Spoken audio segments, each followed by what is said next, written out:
First off, I am Eric Pearson. I go by Rick. I have lived in Lapeer County my entire life. My parents have lived in Lapeer County their entire life, and my grandfather was here for a bunch of years. Lived in Rochester when he was younger.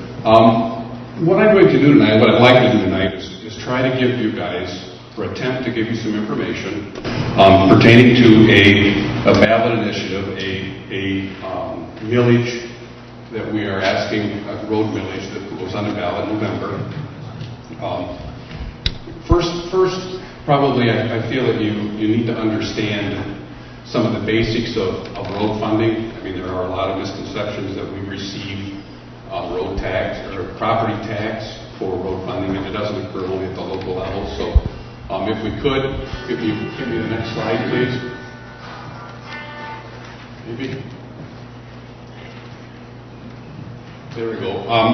As you can see up here, our major funding mechanism is our Michigan Transportation Fund, which is made up of the gas tax, diesel fuel tax of 15 cents, and then license registration, liquid petroleum fees. Excuse me.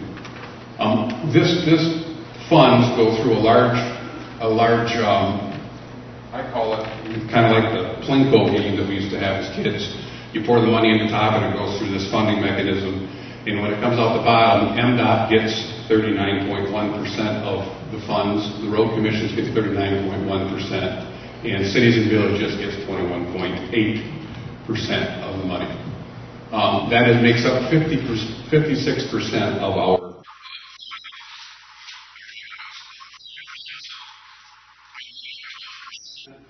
Again, federal funds come in the form of gas tax. It is 18.4 cents a gallon. For gas, diesel is 24.4 cents a gallon. If you look at the distribution down below, MDOT gets a bigger group of that. They get 75%. We get 25%, us cities and villages. And typically, the federal funds come with many strings attached. There's certain roads they can be used on. There's certain projects they can be used on. They come with a lot of strings attached, but they do make up 12% of our funds. We are also a contract county with MDOT, so we take care of the I-69, M24, M53, and M90, all the M routes in the county and the I routes. That's typically just pass-through money. I mean, whatever we use, they reimburse. So they have a budget they give me, and I work out that budget. Our local contributions, which come from townships, and also comes from the county, has a bridge fund that they make available to us every year, which we appreciate greatly. It's used for our bridges that need a lot of help. That makes up 13%. We are we're a fortunate county that our townships are willing to participate in their local road system. And then we also do apply for a great deal of grants, and typically those come and go, of course, as the competitive bidding goes. Typically it makes up about 10% in 2013. You never know from year to year. They generally have a small match type of thing, so we get like a 90-10 match. So the question becomes, how do we get to this point? What has happened to cause us to have to come to the public and ask for a millage? It's two obvious reasons. We have declining revenues and we have increased expenditures. Let's go to the next slide, please. Here's some graphs, and again, as I talked, the majority of our funding comes through gas tax. And as everybody knows, they continue to squeeze the CAFE standards, the miles per gallon that they expect our car companies and truck companies to get. As they continue to go, we get more miles on the road with less gallons of fuel burned, which is basically the three of those show that. You can see the miles per gallon continue to creep. That's a 2010.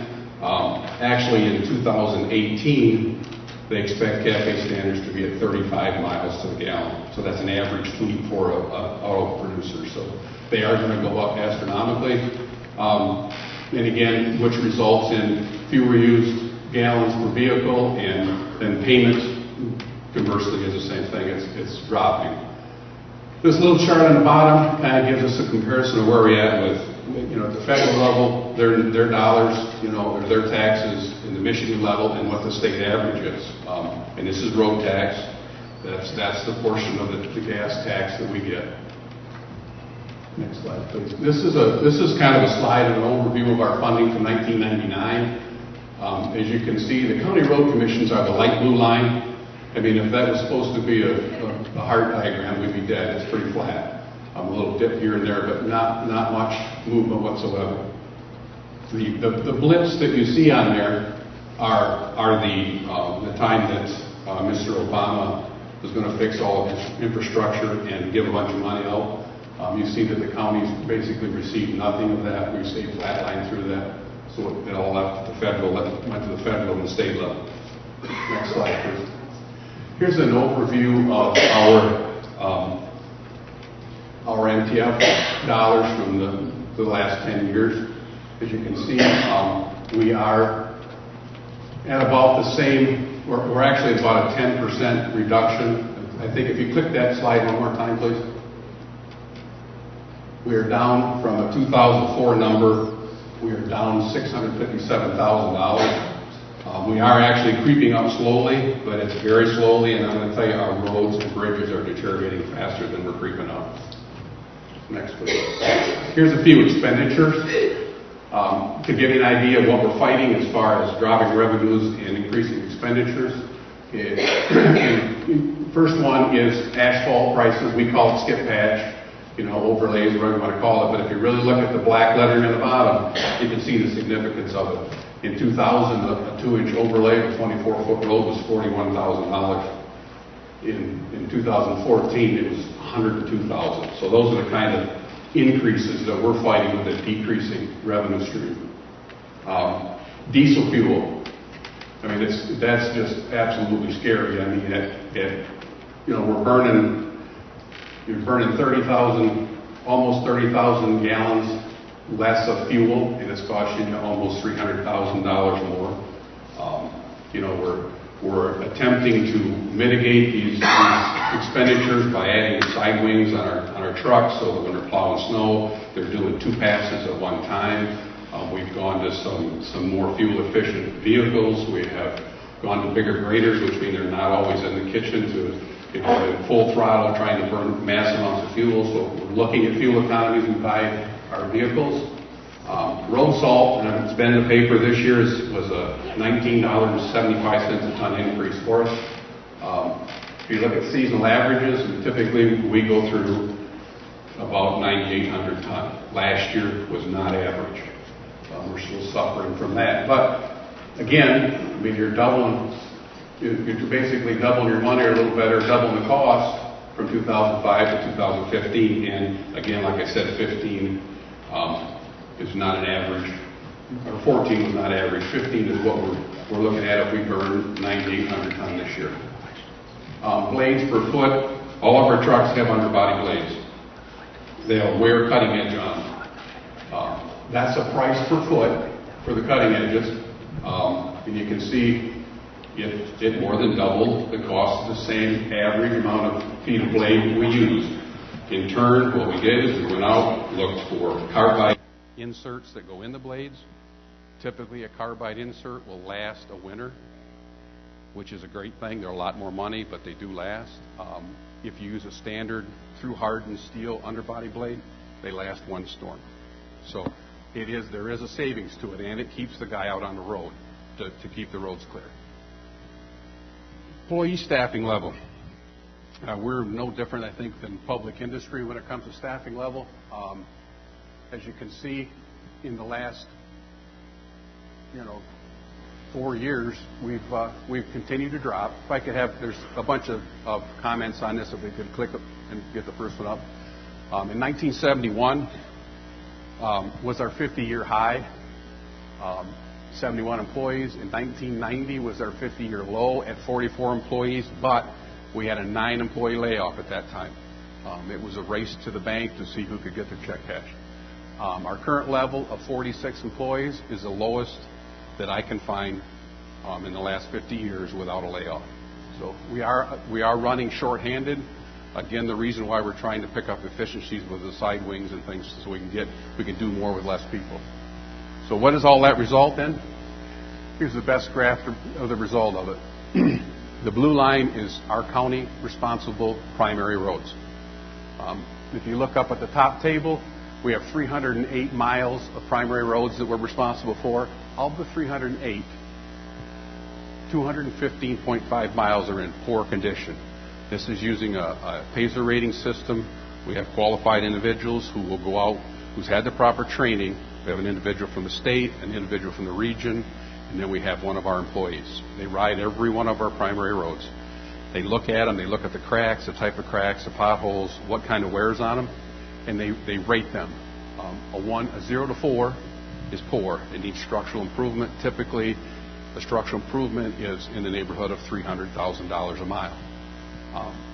We have 80 miles that are in the category of 5 to 7, which is preventive care, typically an overlay. Now you're back down to that 104,000 that I showed you on the last graph. And then, the 8 to 10s, which we have 12.5 miles, or 5%. They typically need maybe a chip seal, some crack seals, some small stuff just to maintain the surface to keep the water out. That's okay. No, we're okay. We can go there. I'm just going to make the comment that, as you can see, the cities and villages are in the same shape we are. Their roads are, majority of them, poor. Okay, go ahead. This, if you push the button once, please. This is our PASER ratings of 2009. Kind of an idea. If you watch the curve, we've got a bunch of them in the 4 fair, what they want to call fair.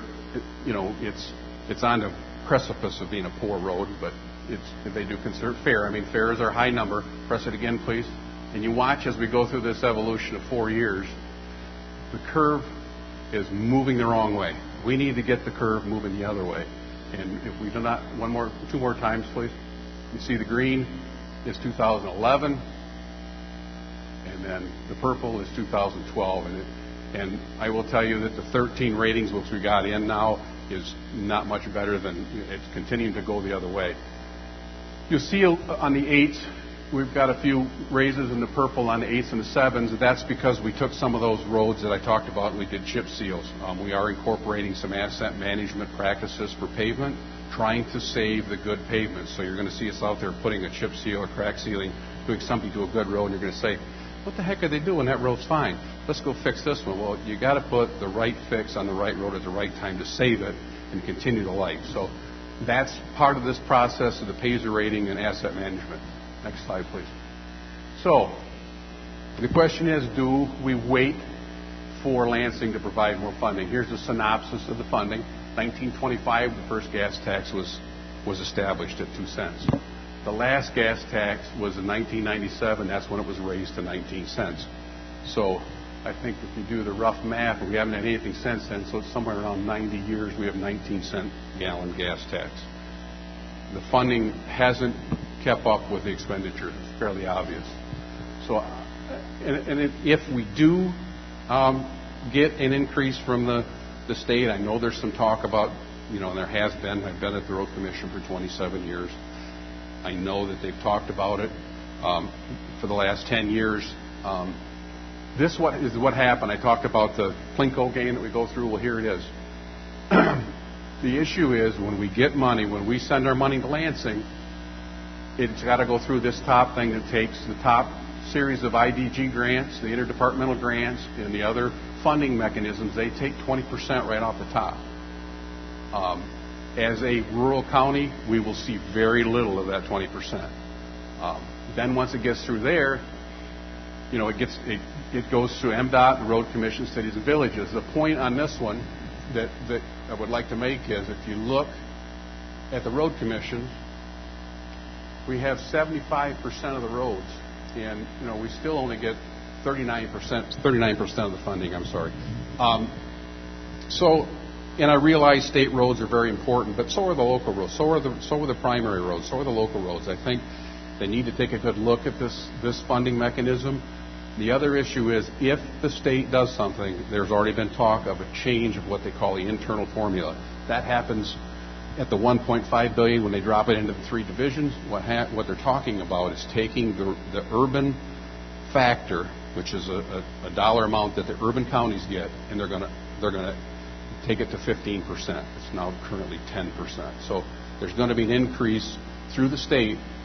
I'm going to tell you the urban counties are going to make a money grab, and I believe MDOT's going to make a money grab. I think they're setting it up so they can take a bigger share of it. So that's the issue with going through the state in my mind, and I just don't believe personally it's going to happen. Next slide. So the other issue is countywide millages. Please click there. After the primary on August 5th, there are 25 counties that currently have road millages, and these are county road millages, countywide millages. They're not counting the townships. It's just those. In November, there's 5 new ones on the November ballot throughout the state. We are one of those 5. The first county road millage is 1936, so it's not a new idea. Ontonagon was actually the first county to have one. It was 1 mill. They're now up to 5 mills. Countywide road millages, again, vary from 0.25 mills to 5 mills. As far as the time they run anywhere from 2 years to some of them having 15-year millages. So they are all over the map. All counties in the thumb area have millages: Huron, Tuscola, St. Clair, Sanilac.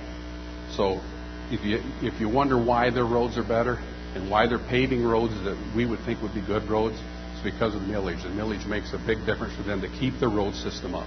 And they had millages for a bunch of years, so they had an opportunity to let that work for a number of years with a number of renewals. This is a copy of the ballot language, and I do have some with me. I have about 25 of them with me. If you'd like to pick one up, I will put them out on the table. I apologize, I didn't do it beforehand. Again, what we're asking for is 1.85 mills for a period of 6 years. First collection would be in December of this year. It will raise approximately $4,863,211. And again, all of the cities and villages will keep the money that's generated within the cities and villages. So they'll get their share. And then as we get into it, I've got a better table of how it gets broke out. So if we can go to the next slide, please. So what's it going to cost me, the homeowner? Average home value in Lapeer County is $165,200. State equalization value would be $82,600, so it would be an annual cost of $152.81.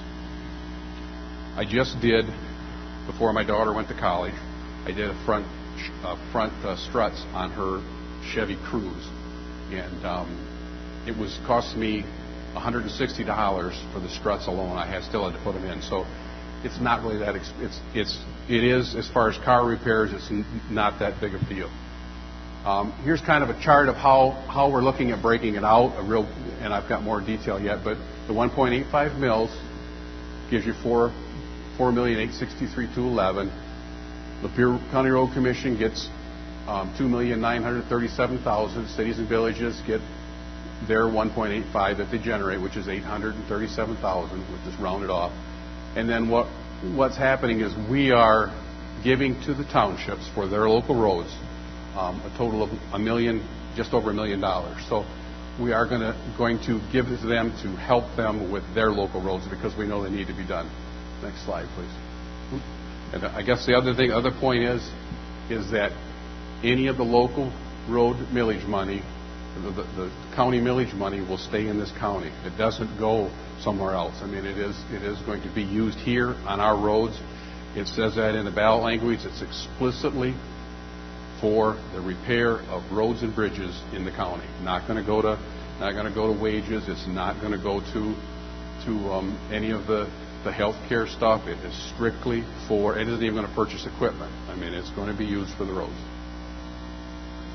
Here's a copy of the tables breaking it down. Again, the road millage. The one on the left is taking it by the cities and village and the road commission townships, and the one on the right breaks down the $500,000 that we're going to give to each township, what each township would receive based on their taxable value within their township.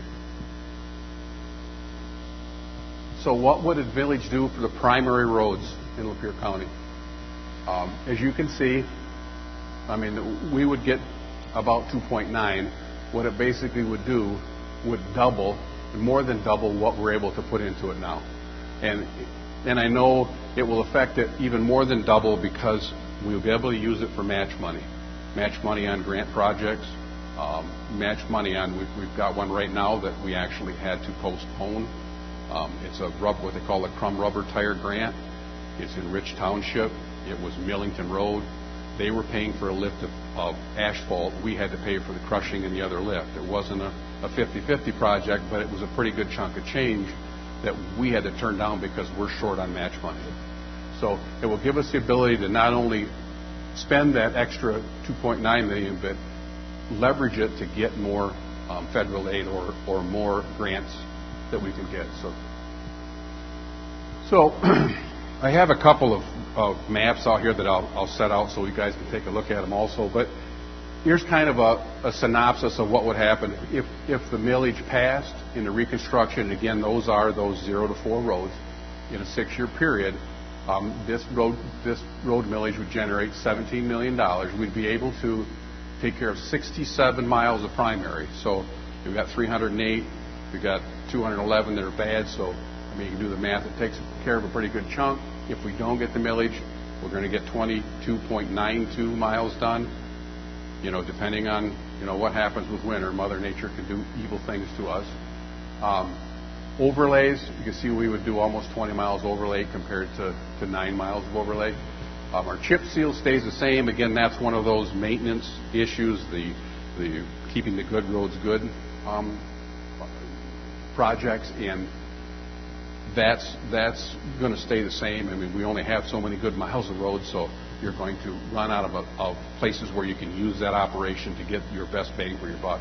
And then also, we have been working for the last probably 8 years, 9 years of trying to get through all of our gravel primaries, which we have like 50 miles of in the county, trying to get through them in limestone all, get them away from the gravel. Limestone holds up better, stays graded longer on the heavier traffic roads. That's what we can do with our money. Cities and villages, they've got 837,000 to work with. They can do with what they want. As far as road issues, they can take care of any of their road issues within the cities and villages. In the townships, they've got $1 million to work with a year divided amongst 18 townships, and they don't have to do it in a year. If they've got a large project they want to do, they can save it up and do a large project. So as a quick summary, revenue has been inadequate for the past 10 years. We are currently 10% below 2004.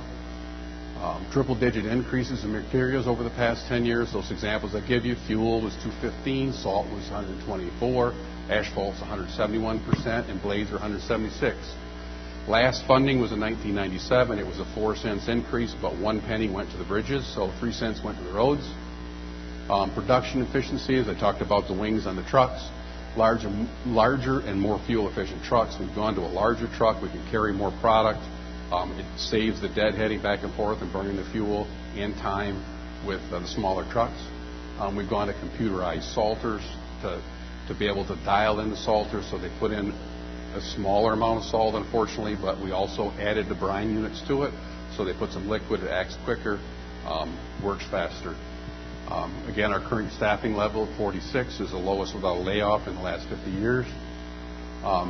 And again, 25 road commissions have road millages, including every county in the thumb. So I would ask you to take a ride and see what you think of their roads.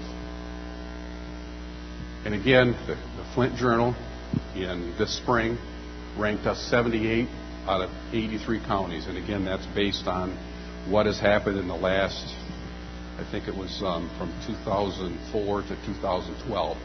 The roads have deteriorated, 5th worst in the county or in the state. Also, one other thing is these maps that I have here, They are available on our website. If you want to go to the website and look at what could happen and what our plan was with a millage and what our plan is without a millage. So that's all I have, and thank you very much for putting up with me.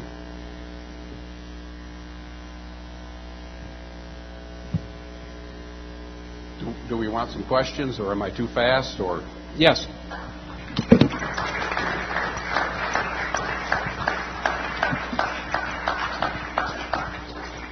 We do have some questions for you. And what we would like is for the other road commissioners that are here, if Gary Howell is here, if he would join us on the stage, and also if Michael Hemmingson is here, if he would join us as well.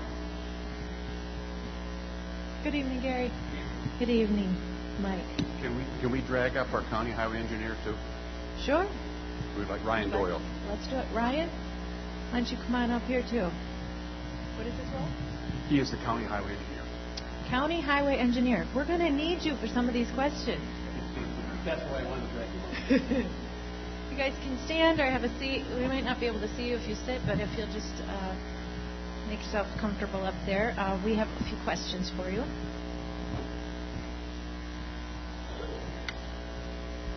we all sharing a mic, or is this my mic? That one is live. Yes, it is.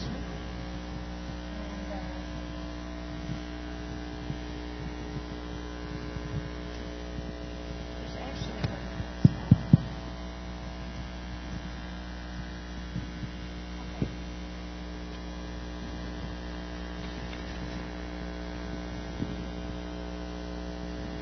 Okay. Liz, before we start the questions, I just make a couple brief comments. Sure. Introductory situation. Just so everybody's clear as to what our roles are. Mike Hemmingson and I are elected county road commissioners. Mike is a retired engineer. I'm a semi-retired attorney and a farmer. Dale Dukert, who's our third commissioner, who doesn't happen to be here tonight, is a farmer and a businessman from my city. Our role is a very part-time situation. We sit on the commission. We decide the budget. We work on major projects. We set policies before the road commission. So as you're asking questions, Mike and I'd be happy to answer anything from a policy standpoint. If you've got technical questions about the roads, Ryan or Rick are the right parties. Mike and I have served on the road commission now for 21 months. We both took our seats on January 1st of 2013. And we've been spending the last 21 months trying to get our hands around the situation at the road commission. We're deeply concerned about it. About the roads. I know I ran for this job because the roads are falling apart, and I felt that we could do better here in Lapeer County. And I'm sure Mike will tell you something very similar. I had the privilege of being endorsed by the Farm Bureau and the Tea Party when I ran. And frankly, I didn't expect to be here talking about taxes, being a Tea Party person. But with my analysis, Mike's analysis, we studied this thing for 21 months. We're citizens like you are. We are taxpayers like you are. And we don't see any way that we're going to be able to do the road work that has to be done unless the taxpayers choose to give us more money to work with for those road projects. The state is not going to save us. That's pretty clear. Local people have to make the decision. So anyway, that's just a smidgen of background, and then to go to your questions. Thank you, Gary. All right. We have a few questions here to begin with that were submitted by the leadership of the Tea Party before the meeting. And so we'll begin with this one. And maybe, Gary, you can kind of delegate the answers to who you see would be most fit to answer. Okay, I'll pass the tough ones on. All right. We realize that the road commissioners presently serving are not necessarily responsible for the existing financial situation. So with that premise, to give you the benefit of the doubt there, what assurances can you give the taxpayers of Lapeer County that the necessary cost restraints will be put in place now and in the future to assure that our tax dollars will be spent wisely? I think that's just the biggest question on everybody's mind, and we'll start with that. I'll step up first, and I'm happy if anybody else step in to amplify what I'm going to say, because I have some of the same concerns implied by that question. I generally don't vote for taxes, but if I'm convinced that it's a police millage or a fire millage or a road millage that absolutely has to happen, I will support it. When you're looking at these road questions, we were very careful in how we designed the millage question. We put it in black and white in the millage that any dollars collected can only be spent for improvements to existing roads and existing bridges. No new roads are going to get built, no new projects. None of this is going to go to benefits, pay increases, personnel costs. As a matter of fact, it's going to be spent, if the voters choose to grant it to the Road Commission to spend, it's going to be spent entirely with private contractors. We are not trying to create work for our Road Commission employees. As Rick has indicated, we're a pretty bare bones operation.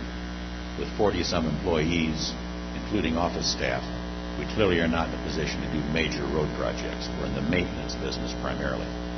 So every dollar, if this is passed, by law, on the ballot, is limited to improving the roads and only improving the roads, not to be spent for any other purpose whatsoever. When you asked about the convoluted, or not a long question, I should say, you asked about bringing ourselves in line with the county employees, because the Road Commission employment situation is separate from the County Board of Commissioners, who regulate the county. We regulate the Road Commission as road commissioners. Since Mike and I have joined the commission, we've been left with a contract that was signed in 2011 that does not expire until 2015, June 30th. We just hired a labor attorney to do our negotiations, who is the same labor attorney who has negotiated all the county contracts and gotten very satisfactory results. We've done a number of things in terms of joining liability pools to cut down our insurance costs.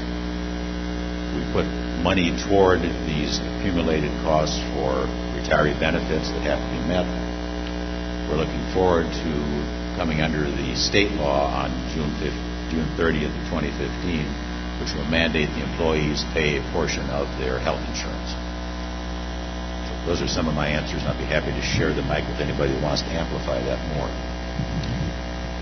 One of the concerns the voters have had is, if this millage passes, are you going to do a bait and switch on us? Are you going to sit there and say, okay, we're going to use all this money for roads, but then take the money we used to use for roads for something else? The answer to that is no. The board has passed a resolution saying we will maintain our current funding levels for the roads. So there is no need for anybody to be concerned about us doing a bait and switch. It's just not going to happen. That's good information. Thank you. All right. So, yes, you answered, how do you plan on bringing labor costs and benefits in line with the other labor groups? Is that what you were addressing there with the end of what you said? Yes. Okay. Obviously, to deal with that is going to be a negotiated matter. We're going into union negotiations. Right now, we're beginning to have preliminary talks. It's going to be for a June 30, 2015 contract. So whatever adjustments we can make will not take effect until then because of the contract. But we do intend to make significant adjustments. Okay. Now, can you explain to us the $4 million deficit in the department and how you plan to resolve it? And if you can wrap up in this answer, how you plan to address the health insurance costs for retirees, as that being the main budget buster. The $4 million, I believe you're talking about, is part of what's called OPEB. We do not have a deficit in our operating budget. Our operating budget is whole. Now, I think what you're talking about is we're looking at future projections for retiree health care. Future retirees that we are going to have a $4 million deficit. Now, those deficits were created a long time ago with some decisions by the the Lapeer County Road Commissioners, and we just won't get into it. Someone had to do with early outs and things. We've got people who are under 50 years old retiring with benefits, so now we've got to pay for that. Now, those benefits were negotiated, so they were all part of the contract negotiations, and that's what we're getting back to with what Gary was talking about a little bit earlier. We're going to have to look at those things in next year's upcoming negotiations to try to resolve our problem that's going to happen in the future. Yeah, whatever it takes. Whatever it takes. Yeah. But if I could comment on that, of course, I've been there the longest of the guys up here, so I've got a little bit of history. I know that, again, we had a bunch of early outs. I mean, we did have people that retired at 52 years old, full benefits. I mean, that was a government thing. They let them go. The state opened up the window. But I think in the past contracts, there was some adjustment made. We've been attempting to do some things. Some of our healthcare, retirement healthcare, we put a graduated scale on there. You have to work there at least 25 years in order to retire with full healthcare. If you work less than that, you only get a percentage of your retirement healthcare. That was the early steps. The last one we did, any of the new hires, and these are addressing new hires from that date that we put it in, they no longer have any retirement health care once they reach Medicare age. Okay, I mean it is a process that we're going through. We just currently hired last year a staff engineer for our engineering department. That individual has a health care savings account as a retirement health care system, which will control the cost. So, we've put it out there as we're entering into negotiations what direction we're going with our new employees. So we are addressing those. That's good information. Thank you. Okay. It has been rumored that the state might pass a gas tax in the upcoming lame duck session. Have you heard that rumor? Yeah, I have heard that. I've Okay. heard that they were going to add 1% to the sales tax. This is the latest one. Now, I've heard, and I've been there again a long time. I've heard that year after year after year, lame duck, we're going to address it. Last year, they were going to lame duck, they were going to address it, and they addressed the right to work state. Right. So we got dropped off for right to work. I think it's going to happen again. I don't think we're going to get the push that we need.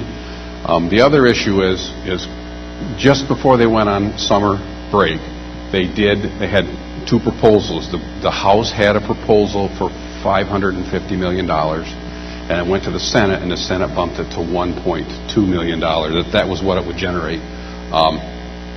When Governor Snyder stood up and said, we need to fix our roads, I think he was in the $2 billion range, somewhere close. So the funding that does come from the state is not going to be sufficient enough to take care of the roads like we really need to. I believe it'll be a compromise between, if it ever comes, it'll be compromise between the 500, and the $1 billion. It'll be somewhere in the middle. That's not enough to fix the roads fast enough. I mean, they're going to fall apart before we get things taken care of. So if they do pass it, none of us want to pay it. Yeah. Okay. So that's just the truth. We want good roads, though. So the question is, do you have the power to rescind it or not collect it? I can address that one. And I think Liz just summed up the problem we all have. All of us despise taxes in general, and all of us want good roads. And unfortunately, the tension between the two is impossible to reconcile. The short answer to your question, Liz, is yes, we can. The voters are going to, if they pass this, would authorize us to levy up to 1.85 mils. We, as a road commission, would decide how much of that we levy. We certainly intend to levy 1.85 if the voters approve it. But if the state came along and all of a sudden decided to see things differently and provided substantial monies, we can make adjustments.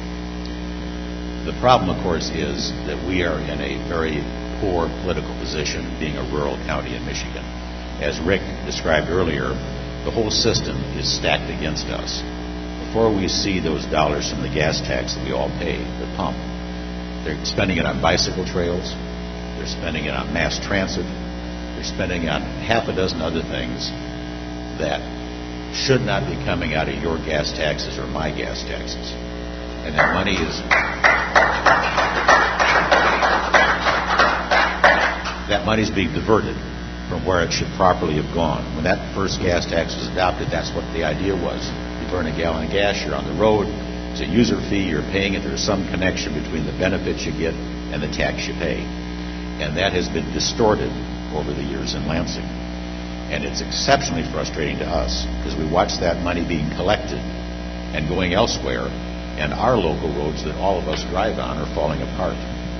So if they do it, I'll be amazed, but they may. And if they do it in a significant way, we can adjust the tax down.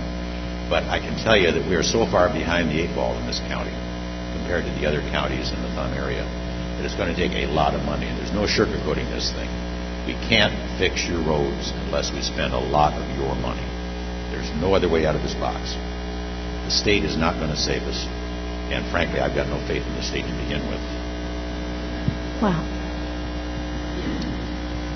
Just by using the numbers that Rick presented, if you're talking about 210 miles of poor roads in this county at $300,000 per mile to fix once they get in poor condition, that's $70 million. Now, we're generating, what, $3 million a year? You know, and this is just $3 million a year if the millage passes. So you're looking at a 25-year horizon now. So even if the state, the sky opens up and gold doubloons fall down upon us, it's going to still take a long time, you know, to fix these roads.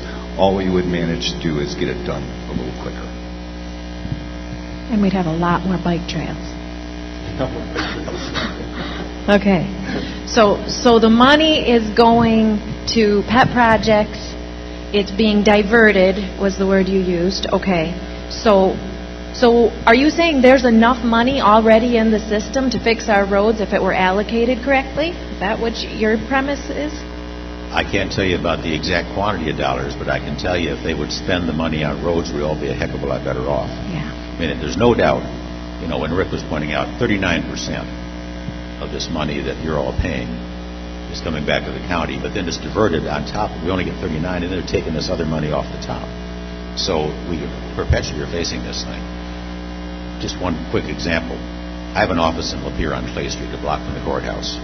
They redid that street. The city redid it on a federal project not long ago. I've now got a painted bicycle trail in front of my law office.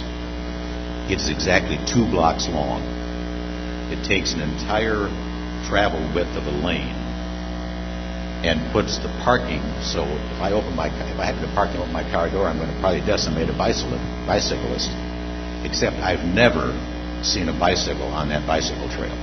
It goes from nowhere to nowhere, but the money was spent because the Fed said you can't have that money unless you build a bicycle trail, and the city had to build this bicycle trail to nowhere. It's like the bridge to nowhere on a local basis. So we are so frustrated. We are so frustrated by this whole situation that we are getting treated shabbily by the powers that be in terms of where this money is going. Okay. All right. If the millage passes, will the state provide less funding to the road commission? Is a question from the audience. No, it doesn't affect our state funding whatsoever. Okay. Our MTEP dollars go through that wonderful program, and it won't affect it. Okay. And how does maintenance cost for dirt roads compare to costs for paved roads? Mr. Engineer, like to answer that, or I can? I mean, I can tell you that, the paved roads, when you do have to do some maintenance to them, they are more expensive, but you don't do it as often with the gravel roads. The gravel roads will typically, you lose, approximately, I think it's an inch or 3/4 of an inch a year. That's what's on the side of your car. The material leaves the road, you have to replace it. So you put a lot more maintenance into it, time spent. The graders got to grade it. They typically try to grade. I mean, and people here will probably argue, but they try to get through things, 5 to 6 times a year. So I mean, it's all money spent. Where a paved road, you pave it, you do a few maintenance items to it through its life. The cost to do the maintenance is more, but you don't do it as often, I guess, as a gravel road. Okay. All right. And if the millage is passed, this is another question from the audience, how long will it take to restore the roads to excellent condition, and what are the priority projects? Well, I think Mike kind of touched on it. It was 25 years to get, Oh, yes. if you're looking at getting all the roads, you're looking at about 25 years. Unfortunately, now the counties to the north have been 20 years with their millages, so they've been around a long time, and it does work. But what are our primary projects to start with? What we did is we took those Pacer ratings that I spoke of. So we've got all of the roads, every mile section in Lapeer County rated, 1 through 10, 0 through 10. Fortunately, we don't have any zeros, but 1 through 10. And then we took traffic counts. We have traffic counts on all the roads. So what we look at is the busiest roads that are in the poorest shape will be the first ones to get rebuilt. Now, you're going to see, again, like I talked about, these chip seals that are going on a reasonably decent road to seal them up and keep them longer. So we're going to use that, what they like to call, the buzzword is mixes of fixes to these roads. Some will get crack seals, some will get chip seals, so we can get longer life out of them. But the major reconstruction will be on the high traffic count roads that are in poor shape. Okay. That's today's dollars, too. 25 years of today's dollars. I can tell you asphalt was $20 a ton 10 years ago when I started here, and now it's 58 to 65 is what we see. Can you say that again into the microphone, please? That 25 years is at today's dollars. It's not at what it might be 25 years from now. I can tell you in the last 10 years, asphalt's gone from $20 a ton to between 58 and 65 is what we're paying this year. And it's looking like it's going to be about that or a little bit more next year is what's expected. So we have no clue. And right now there's a cement shortage and concrete prices are skyrocketing, so there's no way to know, but it's probably going to be a minimum of 25 years. Could be 50. Great. Okay. So with as high of a gas tax as we already pay in relation to the other states of the Union, and with our roads being seemingly much worse than many other states that pay lower tax, is it only the diversion of funds and the misallocation of funds, or are they using better products? And if so, how can we, in our county, improve the products that we use? I can't address the products, let one of these guys do that, but I can talk about the tax for a second. You're right, we pay a very high tax at the pump, no doubt about it. And what they're doing is they're double dipping on us. Our gas tax, our actual gas tax that goes for transportation purposes, is less than many of the surrounding states. The state of Michigan puts the 6% sales tax, the general sales tax, on top of that. So when you're paying at the pump, you're paying X number of cents for transportation purposes. Then you're paying 6% more to go to every other governmental purpose the state has determined. So at the pump, your taxes are relatively high. At the end of where the money goes to roads, it's relatively low. That's a lot of our problem. Ohio has a lower gas tax in total than we do, and they got more money for the roads. I'll let somebody else address the materials because I don't. I was just going to add on to what Gary was talking about with the gas tax. And again, it's a fixed gas tax. It's 19 cents a gallon whether gas is $5 or whether gas is $2. That's the important thing. It doesn't move with the price of gas like the percent sales tax does. So, it doesn't matter.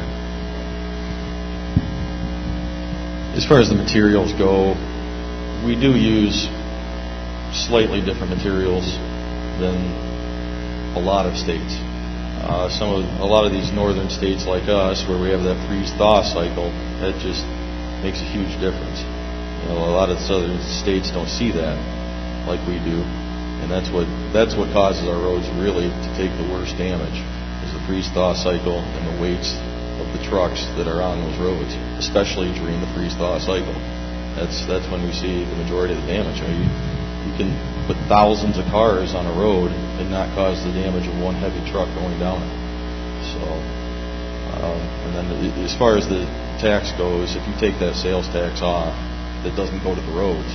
Yeah, that puts us right back down at the bottom. And I just saw something recently that as far as revenue generated per person, I know we're right at the bottom for road funding. One other thing that affects our roads, and it has to do with the material, Liz, if I could, is the thumb of Michigan is very unique. When they first come in and surveyed this, they declared the thumb area uninhabitable because it was swamp. And when we go out to a road, you may dig in that road and find peat, organic material, which is very unstable depending on the moisture level. It'll move all over the place. And then you may go down that road a quarter of a mile and it might be clay. So the soil types in this county is they're all over the board. We have all kinds of organic soils. All the different soils are here, and that makes it very difficult to spec the product that works in all of those conditions. So that is a challenge for us too. Okay, and we just have one last question. This is from the audience. Is there any other way to possibly raise funds or reallocate funds other than the property tax? Property tax. Millage, maybe? The millage, yeah.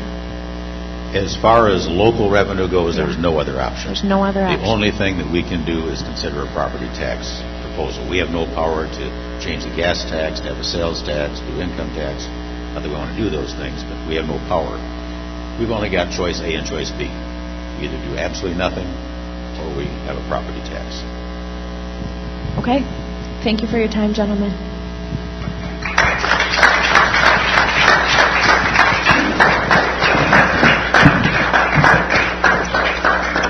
It's important that we give you our disclaimer that the Lapeer County Tea Party Patriots are presenting these candidates, and this information that we brought to you this evening and that we are going to continue to bring you as a public service for the voters of this county. And the candidate statements are their own and do not necessarily represent the views or reflect the views of the Lapeer County Tea Party Patriots. So that's just an important element that we need to let you know, because we're about to introduce our next speaker, and we have invited his counterpart, the Democratic candidate for State Senate, but he was unable to be here. He had other commitments. So we have the pleasure of hearing now from our Republican candidate for State Senate, Mike Green.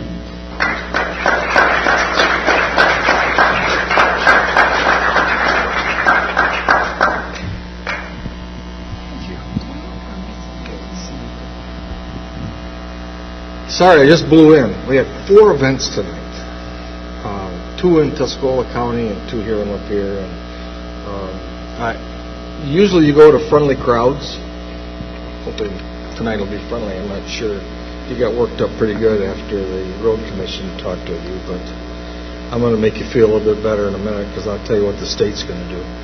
But they had an event in Emily City Schools, put on another forum for teachers, and they let me know about it yesterday morning. I couldn't even participate in that. And then, anyway, it's just one thing after another. Seems like I haven't been real busy since the primary, but now all of a sudden here in October it's just gone crazy. So I was looking forward to another lively debate, because the last one we had here was, I think, pretty lively. But first of all, let me tell you, the primary is tough. And I know a lot of you probably didn't support me. Some did. But the only thing I'm going to ask you to do is take another look at Mike Green and see if I don't reflect your values better than the other candidates. And that's all I ask. I think my beliefs and my values fit more with you folks than you even know, because you don't know that much about me. And it's really, really hard to tell everybody everything about a person.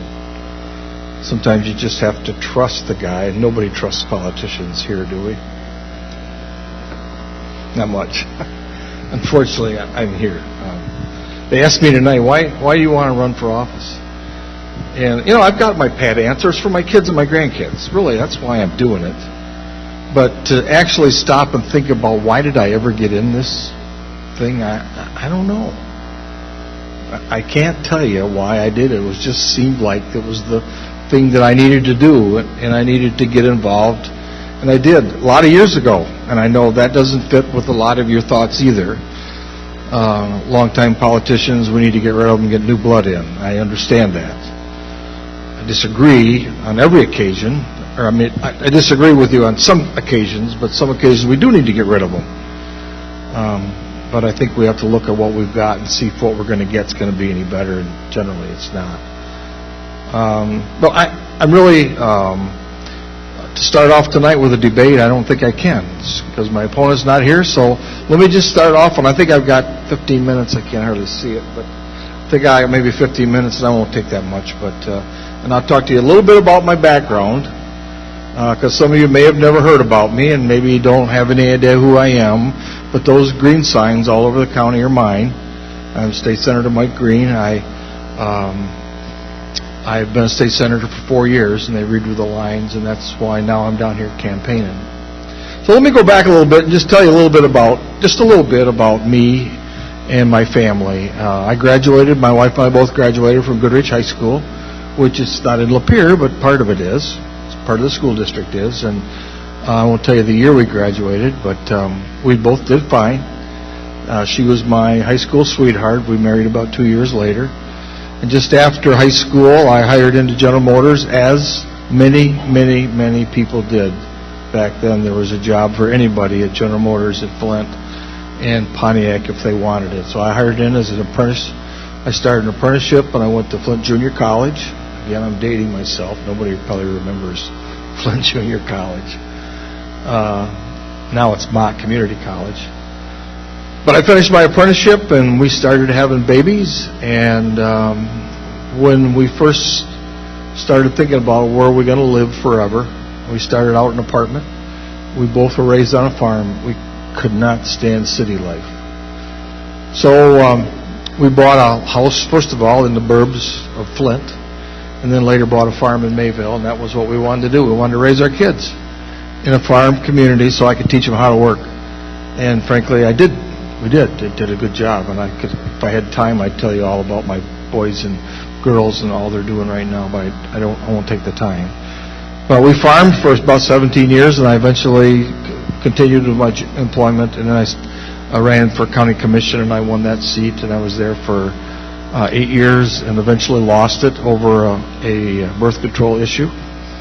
The health department wanted to give out birth control pills to teenagers without their parents' consent, and I stood strong against it, and eventually that kind of led to my demise, and that was okay.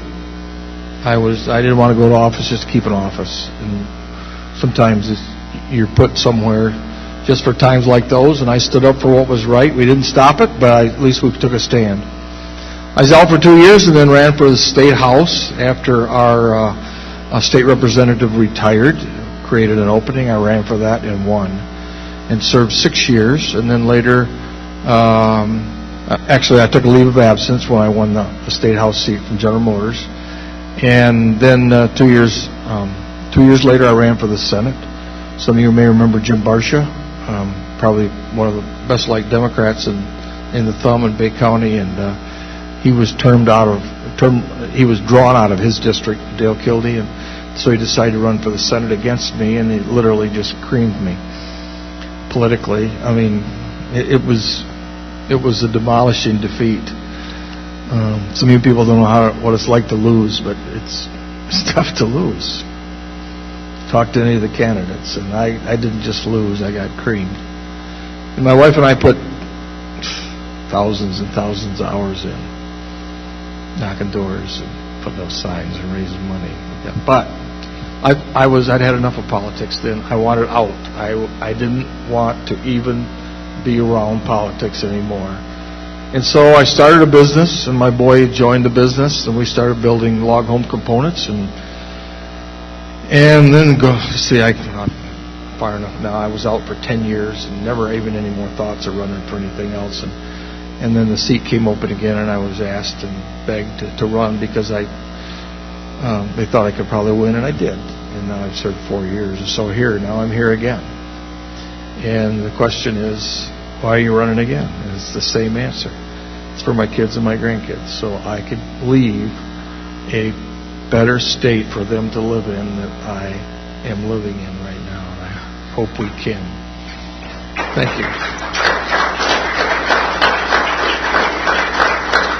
I know you've heard it from politicians before, but frankly, folks, I don't care about the money. I don't care about the prestige. I don't care about going to Lansing every day. I just want to make a difference. And I, frankly, have never needed this job. I have always had a good job, but I want to make a difference. And I know that's a cliche you hear from all politicians. They all say the same thing. But truly I did, and I still think I can. Well, enough about me. I've only got a few minutes left, so Bob asked me to talk a little bit tonight about where we're headed in lame duck.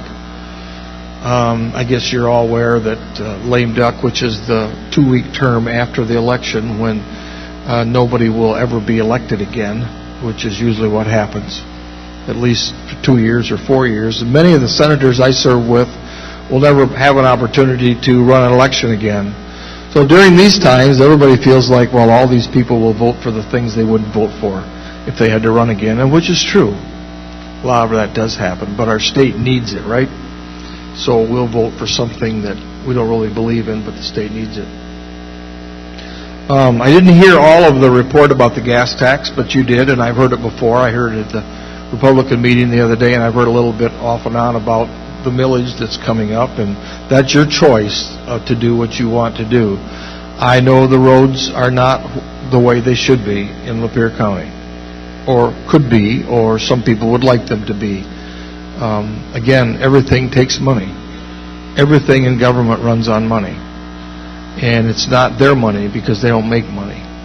Road Commission gets money, but it's not their money. It's our money because it was our taxes. So always remember the government runs on money, and it just depends on, fortunately this time, you have an opportunity. And I'm not saying vote for it or against it. I believe, personally, it's a good investment to invest in roads. But that's not my business. I didn't come here to try to sway you to vote one way or the other on this millage. I know it's important to some people, and I know it's important to others that have really, really, really bad roads. But I will tell you, I voted for a road increase, you probably heard during the primary, of 4 cents in 1997. But that made a major difference in our roads all over the state, 4 cents. Governor Engler bonded that 4 cents and got quite a big bond from it. We're still paying it back, but it made a major change in our roads. But over the course of how many years, I'm not sure, 16 years, 20 years. There just seems not to be enough.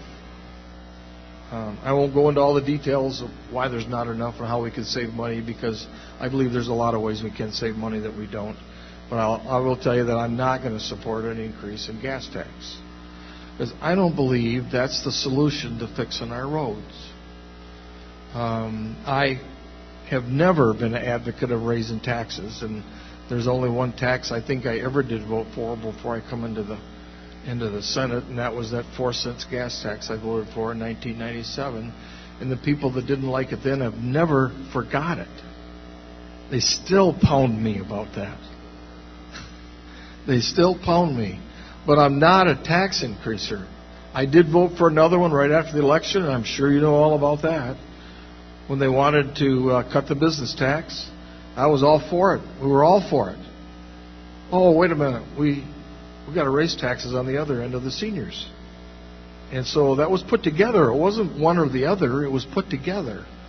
And again, it was a tough decision to make, and I supported it. Do I regret it sometimes? Yeah. There's votes that I've made I regret. That's part of being a politician.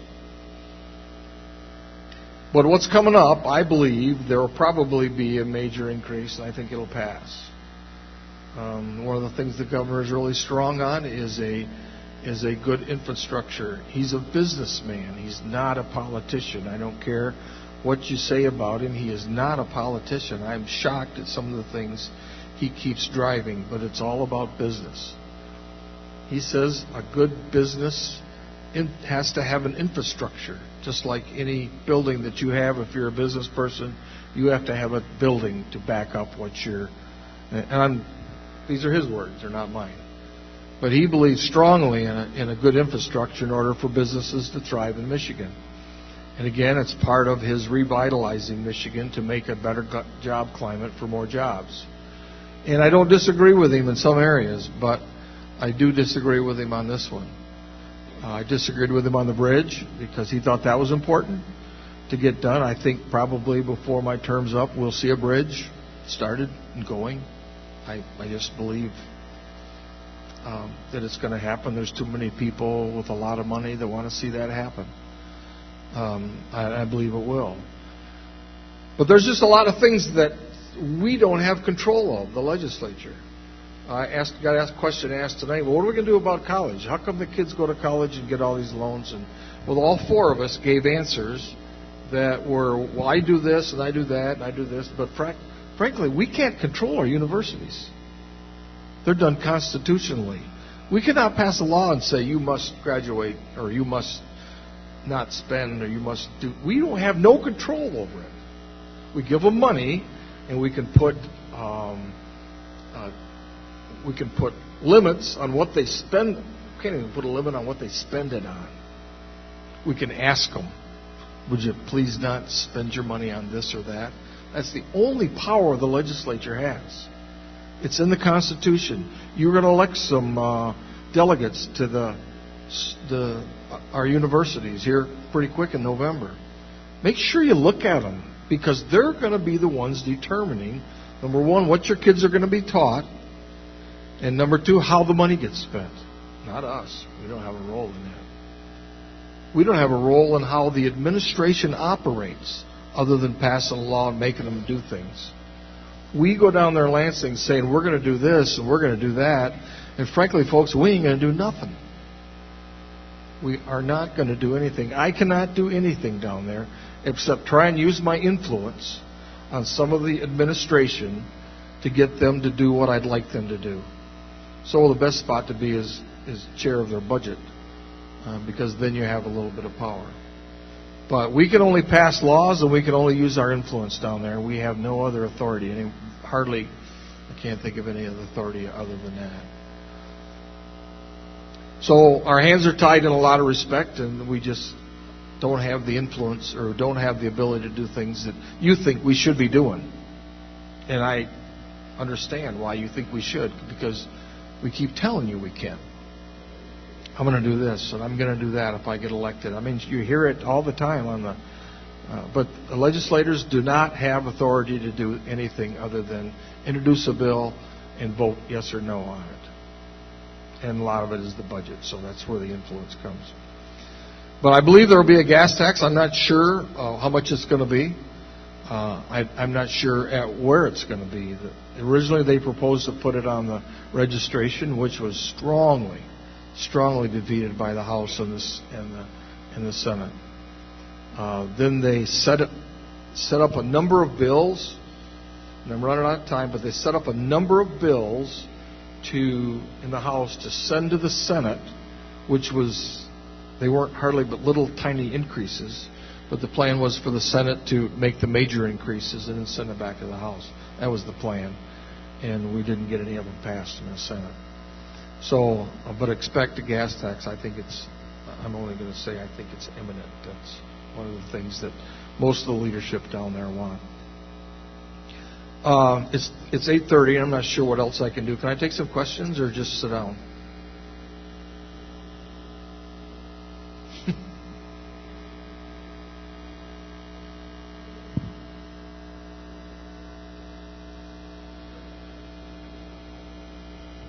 All right, you pick them. No, pick the people that give the questions. All right, so you're going to use this microphone. Oh, okay. And we have a question right here in the back right now, and then we'll take maybe one more. Okay. I just have a quick question about corruption in government. What is your relationship to the Attorney General's office in investigating things that are done by people in government that are illegal? Do you have authority to contact the Attorney General's office and deal with these issues, or can we only vote that person out of office? That's all. I think you're good. Is it on? Yeah. Okay. Authority with the legislators, very, very limited. No, with... Pardon me? with the Attorney General? Very, very limited. Very limited. I don't have the power like a senator in Washington does. They have power. But I don't have that power. Our Constitution limits our power in those areas.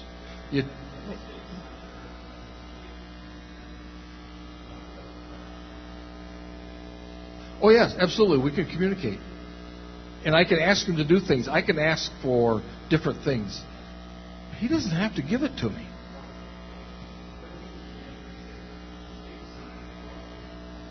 He would be interested. Yes, he would. And I understand your cause. I know where you're going. I know where you're going. And we're going to address it. I told you after the election, I want to take a serious look at it. I don't have time. Okay, it sounds like you guys need to have a conversation. I'm sorry. That's what it sounds like. All right, that's good. Do we have another question? Does anybody have a question? All right. Well, thank you for coming, Mr. Green. Okay, I'll ask you, real political here. Take another look at me. If you supported my opponent, I appreciate that. But take another look at Mike, and I think I can do a good job. And I think I will. So thank you very much for listening to me tonight. Thank you, Senator. Thank you. We're always very grateful when our elected officials come and put us in their schedule so that they can keep us up to date on what's happening. It's very valuable, and that's why we come. And so we thank you again for coming.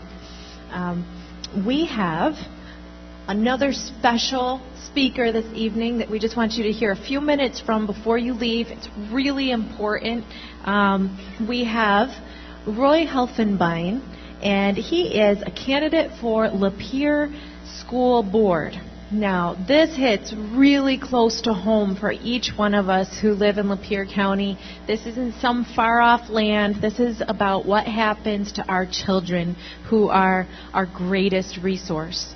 And so if Roy will come, he's going to just give us a few thoughts about what his plans are if he is elected, and I hope that you'll give him your attention. Good evening, Roy. Thank you, Liz. Hi, everybody. My name is Roy Helfenbein, and I'm running for the position for the Lapeer Community School Board. I appreciate being able to get up here and tell a little bit about me, myself. I was born out west in Farmington, New Mexico. I moved here when I was very young, and I moved into the North Branch, Silverwood area, and my folks were farmers, and my mom was an educator in North Branch schools. I have been in this county for about 35 years, and I run a construction company for a period of time. And now I'm a farmer again in western Lapeer County, Elba Township. I'll let me state my positions a little bit on the board, and that is that I kind of think that we need to be very good stewards of taxpayer money. I think that the history of the school board has showed that they fell short in that respect. They've put a lot of money into buildings and sold them, and we ended up with some bad decisions that wasted a lot of money. We've come to a point now where we got to really be careful as to how we spend our money, and we need to make sure that whatever we do is adequate but not elaborate. And that will lead me to my next thought and position, and that is that if we're educators, we need to make sure that we're doing that. We have some pretty poor district rankings, and I think that they can be brought up some. We are about 313th from the top in the state out of around 600. We have a 48% rating out of 100. We can do better than that. And we have a lot of crowding. We have crowded classrooms. They're kind of big. Up to about 34, 35 is about where we're running, and that's far too big. We're going to have to get a grip on that. I know that we're going to have a little bit of a population decline, but it will, as it declines, we'll also lose some money. So we got to get a grip on that. We have to make sure that we spend our monies good, so we have that money for the education itself. To make the problem bigger, I'm very set against Common Core. It's a curriculum that was implemented into by the federal government, and it has a lot of strings attached to it. It was front loaded with a lot of money, sort of in the back dark night, and it come with a lot of undefined mandates, and that's kind of a bizarre term, but they are beginning to put them programs out there, and there's a lot of social programs that are implemented into it, and they're tying up the time of teachers, they're tying up the time of administrators. We're going to have to, when the teachers are taking a lot of time entering data and it's taken away from the classroom, with the problem already being high population sizes, teacher to student ratio, that does not offer good education. So I know that at the local level, it's going to be limited what board members can do with this, and especially as time goes on. Now, the better way to battle Common Core would be through the state, and I believe that we've had 5 states that have legislated it out, and there's many states that are pending that, and I hope that Michigan could change that. And what I see to be the way to do that is absolute awareness. And I know that our country collectively has really woke up to Common Core, but we need to, for sure, get better. We need to make people aware what's going on with this, and that'll be the real way to change education, especially to free up the teachers and administrators, because they are being really bombarded with a lot of extra stuff to do and that. And I thank you for letting me be able to share a little bit of that with you.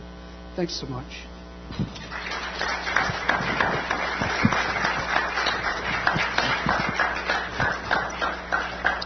And thank you, Roy, for being willing to give of your time to run for this very important position.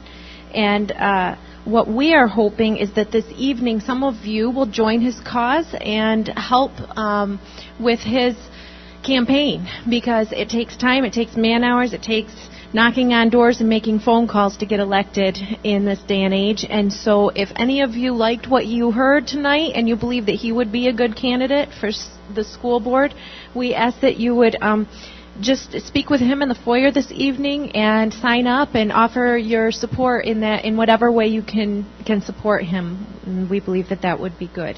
Okay, and also there are some signs for our candidates available out under the awning in the middle outside the foyer. The Lapeer County GOP has brought some candidate signs, and they are available for any of you who would be willing to put them out during the next few weeks before the election. It's very crucial, and these elections are very, very important, as we've stated already this evening. And also, the GOP is requesting help with feet on the ground and making phone calls and supporting candidates. Now, some people, I know they choose to support individual candidates, but if you are so inclined, you are being requested to help with the GOP We have Diana Ireland here this evening, and she is the GOP field manager for this area, and she is taking volunteers for any of you who would be willing to sign up. And this evening we again get the pleasure of having our own Carol Brown come, and she's going to share the closing prayer with us. It's really important how we begin and end our meetings, and we really want to give God the preeminence and the attention because we know that He is the creator and the sustainer of all things, and so that's why we open and close our meetings with prayer. And so we thank you for honoring God with us by standing with us tonight. Thank you, Liz.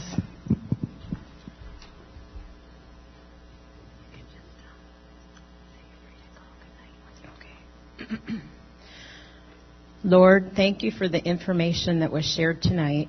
Help us make wise decisions for our community, state, and country. America is a wounded nation with many wounded people. Abraham Lincoln said, "Malice toward none, with charity, love for all, with firmness in the right, as God gives us to see the right, let us strive on to finish the work we are in, to bind up the nation's wounds." Please protect everyone as they return to their homes and continue to guide us in our quest for liberty to be returned to its fullness in America. In Jesus' name, amen. You're dismissed. Thanks for coming, everybody. See you next month.